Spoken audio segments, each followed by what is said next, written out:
జాబిలమ్మలాగా చల్లనైనది జాజి కొమ్మలాగా నవ్వుతున్నది తుళ్ళి తుళ్ళి గోదారలే వెల్లువైనది గుంగనంగ సంద్రం తానై కొట్టుకున్నది అమ్మలాగా తానే ఆదరించిన ఆలివలి నీకు అండనిచ్చిన తోడబుట్టి అక్కయ్య చెల్లె తోడు వచ్చిన చల్లనైన స్నేహం తానై సేద తీర్చిన ఆడదే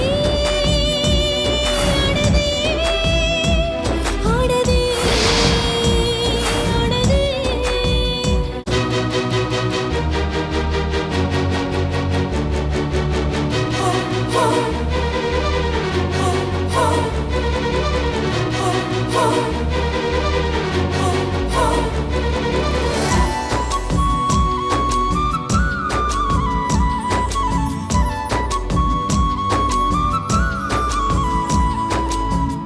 ఇంటి ముందు తులసమ్మై అమృతాల కలసమ్మై జీవితాన్ని వెలిగించే దీపం అవుతుంది బెంగతోటి నవ్వుంటే కొంగు తీసి కళ్ళకి గుండెలోని భారాన్ని దూరం చేస్తుంది ఒడి దుడుకుల గదిలో తడబడి నువ్వు పడితే అడుగడుగున మమతై నిన్ను నిలుపును గెలుపై కన్నీరై వర్షించే వెన్నపూస మనసు తప్పుల్ని ఒప్పల్లే మార్చివేయు నేర్పు పేద మదిలో ప్రేమ కలిపి కొత్త ప్రాణం పోస్తుంది ఆడదే ఆడదే ఆడదే ఆడదే ఎంతకీ ప్రమాదం అంటున్నా ఎవరికి? గంగాధరం గారి కూతురు రేణుక వికాస్ అనే అబ్బాయిని ప్రేమించింది. ప్రేమిస్తే వాళ్ళిద్దరు రేపు గుళ్ళో పెళ్లి చేసుకోబోతున్నారు.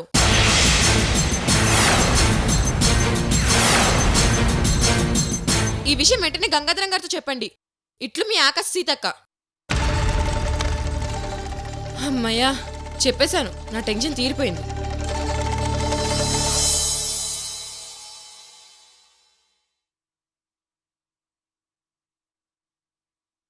సత్యం, సార్ ఫోన్ చేసింది ఎవరయ్యా? సార్ అది నసుకుతావేంటయ్యా? చెప్పు. సార్ అమ్మాయి గారి గురించి ఎవరో ముఖ్యమైన ఇన్ఫర్మేషన్ ఇచ్చారు. ఏంటి, రేణుక గురించా? ఏమని? అమ్మాయి గారు తను ప్రేమించిన వికాస్ని రేపు గుళ్ళో పెళ్లి చేసుకుంటుందంట.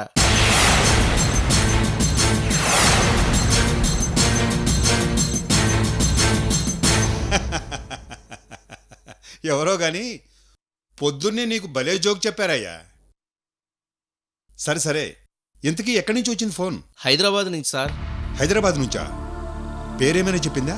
ఆ అమ్మాయి పేరు ఆకాశ సీతక్కట. ఏంటి, ఆకాశ సీతక్క? అదే సార్, ఆకాశరామన్న ఉత్తరాలు అంటాం కదా, ఆ టైప్లో ఆకాశ సీతక్క.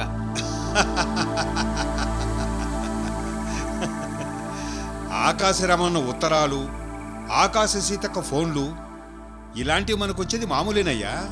ఇలాంటివి మనం పెద్దగా పట్టించుకోవాల్సిన పని లేదు. సార్, ఒకసారి అమ్మాయి గారితో మాట్లాడితే బాగుంటుంది. అక్కర్లేదయ్యా. ఏంటి, ఆకాశ సీతక్క ఫోన్ చేస్తే మనం భయపడాలా? భలే వాడివయ్యా నువ్వు. ఒకవేళ ఫోన్ చేసి నేను అడిగితే నాన్న నా మీద నమ్మకం లేదా అంటూ నిలదీస్తే నేనేమని సమాధానం చెప్పాలి? అయినా తను నా కూతురయ్యా. ఏం చేసినా ధైర్యంగా నాతో చెప్పి చేస్తుంది. ఇలా చెయ్యదు. ఆ నమ్మకంతోనే హైదరాబాద్ పంపించాను. తన పెళ్లి నేనెంత గొప్పగా చేయాలనుకుంటున్నానో రేణుకాకి తెలుసు. అలాంటిది నాకు తెలియకుండా పెళ్ళా? నువ్వేం కంగారు పడాల్సిన పని లేదు, వెళ్ళు. అలాగే సార్. ఇదిగో, ఈసారి ఫోన్ వస్తే నేనే మాట్లాడతాను. అలాగే సార్.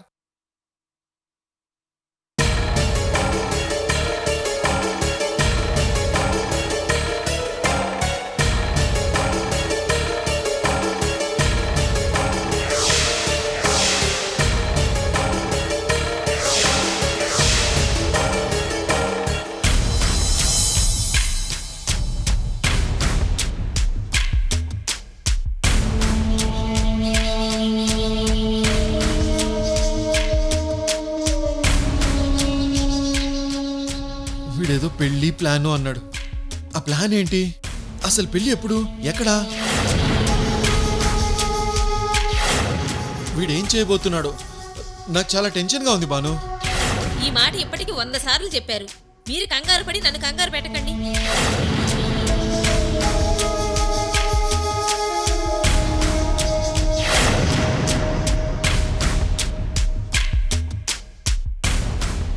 నా కొడుకు మీద నమ్మకం ఉంది. వాడు ఏదో ఒకటి చేస్తాడు. అదే ఏం చేస్తాడో అనే కదా నా టెన్షన్. మీరేం టెన్షన్ పడకండి. ఏం చేయాలనో అదే చేస్తాను, చేసి చూపిస్తాను. నాన్న వికాస్, అమ్మా నువ్వు ఆగు. మీ టెన్షన్ నాకు అర్థమైంది. అన్నీ వివరంగా చెప్తాను. ముందు మీ కొత్త బట్టలు తెచ్చాను. కొత్త బట్టలా? ఇప్పుడెందుకురా? రేపేదైనా పండగ? పండగ కాదు, రేపు నా పెళ్ళి.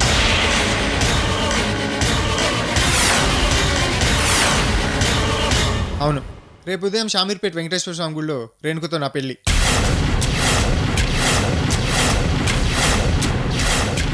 ముహూర్తాలు, పెళ్లి ఏర్పాట్లు అన్నీ అయిపోయాయి. రేపు కొత్త బట్టలు వేసుకొని మీరు పెళ్ళికి రావాలి. అంటే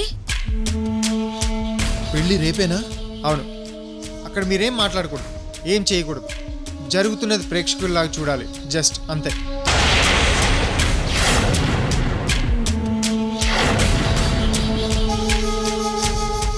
మొదట్లో మీరు కూడా అక్కడ రావడం నాకు ఇష్టం లేదు, కానీ ఆశీర్వదించి అక్షింతలు చల్లాలి కదా, అందుకని మిమ్మల్ని రమ్మంటున్నాను.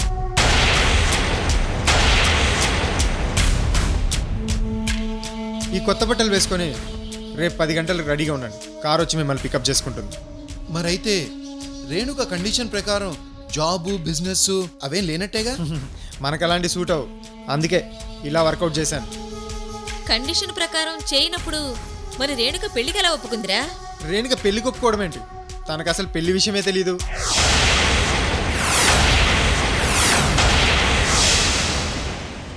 అమ్మాయికి చెప్పకుండా పెళ్ళంటే మళ్ళీ కిడ్నాపా? దొంగచాటుగా తాళి కడతావా? రే, అసలు నువ్వేం చేయబోతున్నావురా?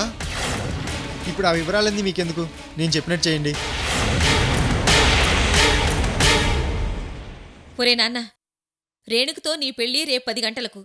అప్పటి వరకు నీ ప్లాన్ ఏంటో తెలియక ఎప్పుడు ఏం జరుగుతుందో ఏమోనని మీ నాన్న నేను టెన్షన్తో చచ్చిపోతున్నావురా. అవునరా, ఆ ప్లాన్ ఏంటో చెప్తే నిన్ను డిస్టర్బ్ చేయకుండా ప్రశాంతంగా ఉంటావు. సరే, జాగ్రత్తగా వినండి.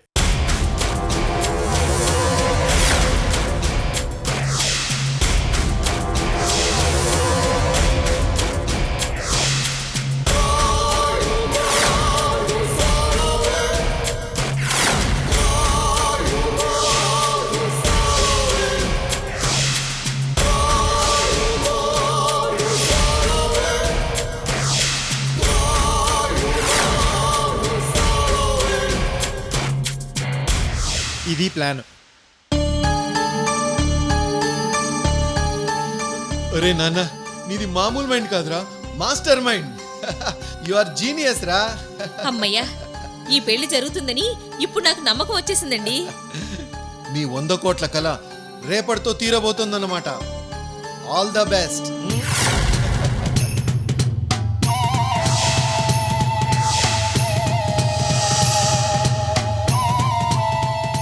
అమ్మో, వికాస్ ఒక్కడే మాయగాడు అనుకున్నాను. వీళ్ళ ఫ్యామిలీ మొత్తం ఆట అయిపోయి. అయ్య బాబోయ్, ఈ విషయం వెంటనే గంగాధరం అంకుల్కి చెప్పాలి. ఈ పెళ్లి ఎలాగైనా ఆపాలి, లేకపోతే రేణుక జీవితం నాశనం అయిపోతుంది.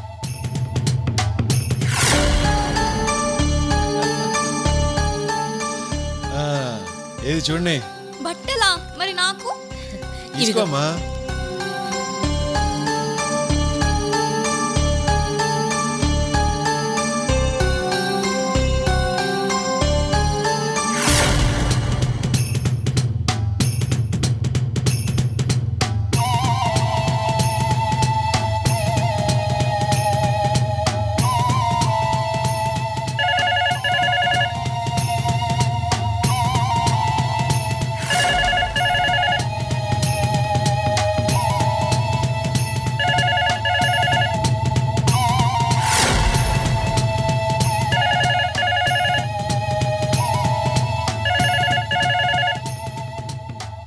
ఏంటిది? ఎవరు ఫోన్ లిఫ్ట్ చేయట్లేదు? అసలు పిఏ అంకుల్కి చెప్పాడో లేదో? డైరెక్ట్గా అంకుల్కి ఫోన్ చేస్తే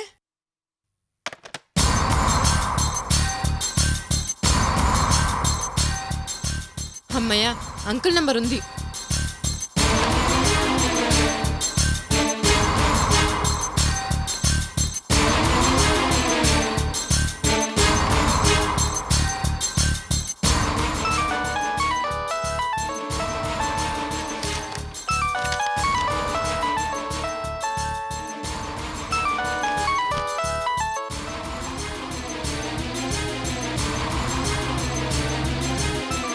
హైదరాబాద్ నుంచి కొత్త నంబర్లో ఉంది. మళ్ళీ ఆకాశ్ సీతక్కేమో సార్. మాట్లాడండి సార్.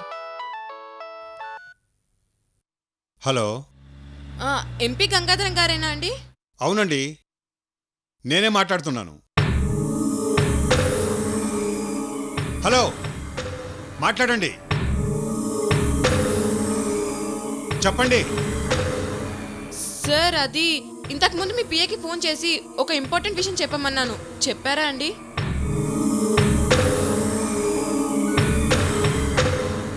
ఏ విషయం చెప్పలేదే? చెప్పలేదా? ఆ విషయం ఏదో నాకే చెప్పమ్మా.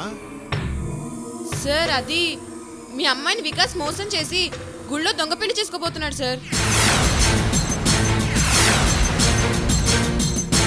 వికాస్ ఒక్కడే కాదు సార్, అతనింట్లో ఫ్యామిలీ మెంబర్స్ అందరూ మీ ఆస్తి కోసం ఎలాగైనా రేణుకని పెళ్లి చేసుకోవాలని ప్లాన్ చేస్తున్నారు సార్.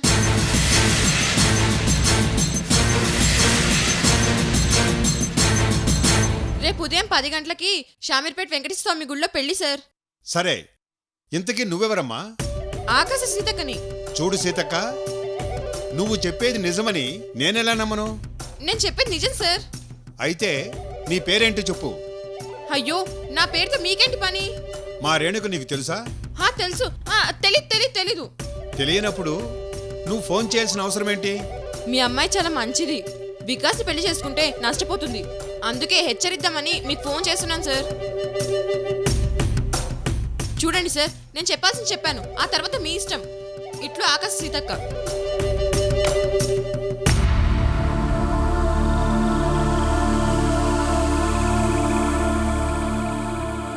సార్, ఇప్పుడు ఏం చేద్దామంటారు?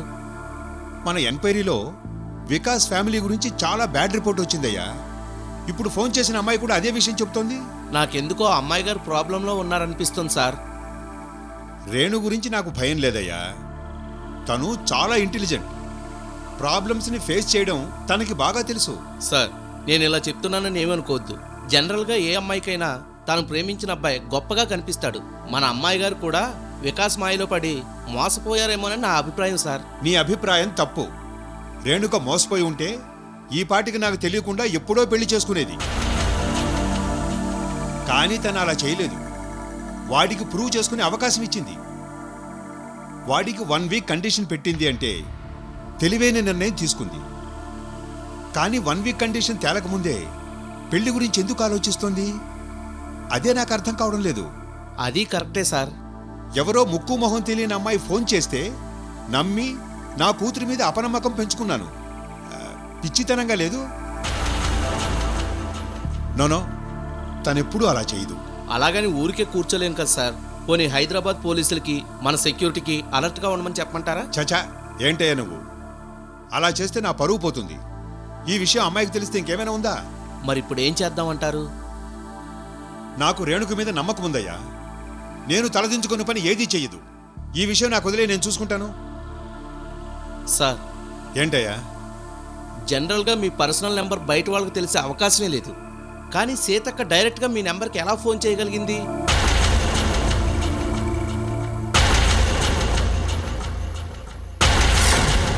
ఆ అమ్మాయి మీ ఫ్యామిలీ ఫ్రెండ్ అయినా అయ్యి ఉండాలి, లేకపోతే అమ్మాయి గారి ఫ్రెండ్ అయినా అయ్యి ఉండాలి.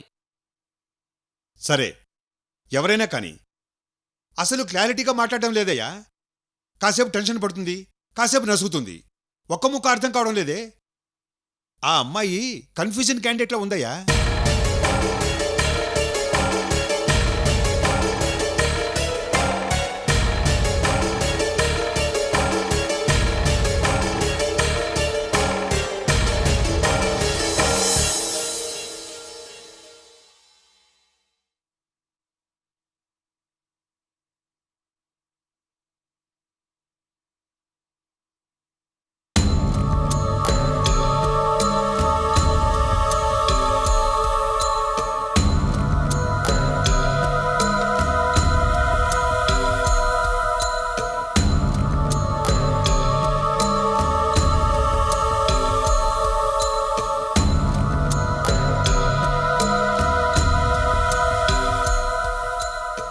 ఏంటండి ఇప్పుడు ఏమైందని మీరు ఇంత బాధపడుతున్నారు? వికాస్ రేణుకల పెళ్లి జరగడానికి వీలు లేదండి.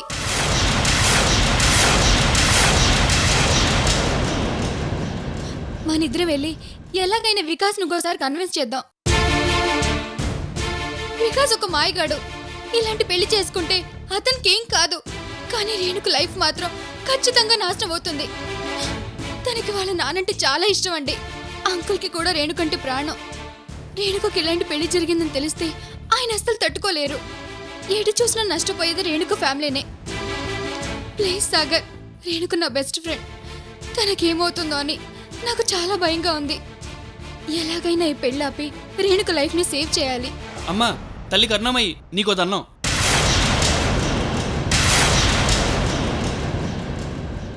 చేసిన త్యాగాలు సరిపోలేదా మీకు? పడుతున్న కష్టాలు చాలవా? అసలు ఏమైందండి మీకు? ఏంటండి అలా మాట్లాడతారు? ఇది చాలా అన్యాయం కదా.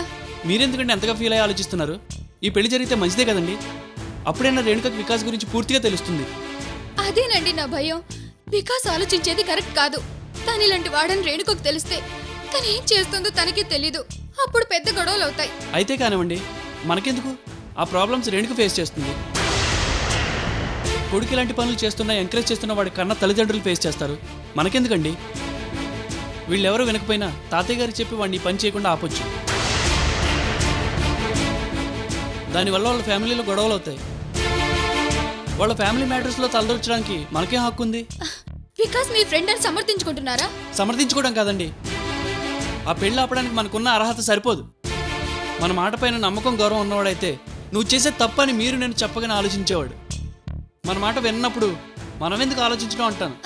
నేను చెప్పేది రేణుక గురించి. నీ బాధ ఏంటో నాకు అర్థమైంది అమృత, కానీ ఇలా చీటింగ్ చేసి పెళ్లి చేసుకోవడం అన్యాయం సాగర్. మా నాన్నలాగా ఆయన కూడా ఒక ఆడపిల్ల తండ్రే. ఇదంతా జరిగాక సొసైటీలో గంగాధరం గారి పరువు పోతుంది. అదైనా ఆలోచించారా? ఏమండి, మీరు చెప్పకపోయినా నాకు ఆ విషయం తెలుసు. అంతెందుకండి, ప్రత్యక్షంగా మిమ్మల్ని చూస్తున్నాను కదా. ఆ రోజు వాడి కిడ్నాప్ ప్లాన్ వల్ల మీరు నాతో లేచిపోయి పెళ్లి చేసుకున్నారని మీ ఫ్యామిలీతో పాటు అందరూ అపార్థం చేసుకున్నారు. ఈరోజు మీరు మీ కుటుంబం ఇంత దారుణమైన కష్టాలు పాలవడానికి వికాస్ కిడ్నాప్ ప్లానే కారణం. అదేనండి, నాకు జరిగిన అన్యాయమే మళ్ళీ రేణుకకు జరగబోతుందేమోనని నా బాధ, భయం. మీరేం భయపడకండి. ఇంత జరుగుతుంటే రేణుక ఫాదర్ గంగాధరం గారు ఊరుకుంటారా? ఆయన పొలిటికల్ లీడర్ అండి, చేయాల్సిందంతా చేస్తూనే ఉంటారు. నాకు తెలిసి వికాస్ని అంత దూరం దాకా వెళ్ళనివ్వరు. దేవుడి దయ వల్ల అలా జరిగితే బాగుంటుందండి. అలాగే జరుగుతుందని ఆశిద్దాం, ప్రార్థిద్దాం. ఒకసారి వాడి ప్లాన్ వల్ల మీ జీవితం నాశనమైంది, అది తెలిసి కూడా వాడు మళ్ళీ ఇలాంటి దారుణమైన ప్లాన్ వేశాడంటే వాడికి ఇంకా బుద్ధి రాలేదు. వాడు ఇప్పుడు డైరెక్ట్గా గంగాధరం గారితో పెట్టుకుంటున్నాడు. వికాస్ అనుకున్నట్టు జరిగితే మీరు చెప్పినట్టు రేణుక లైఫ్ ప్రాబ్లంలో పడుతుంది. ఒకవేళ గంగాధరం గారు వికాస్ ప్లాన్ కనుక్కున్నారనుకో, వాడు క్లోజ్ అవుతాడు. ఈ పెళ్లితో ఏదో ఒకటి తేలిపోతుందండి.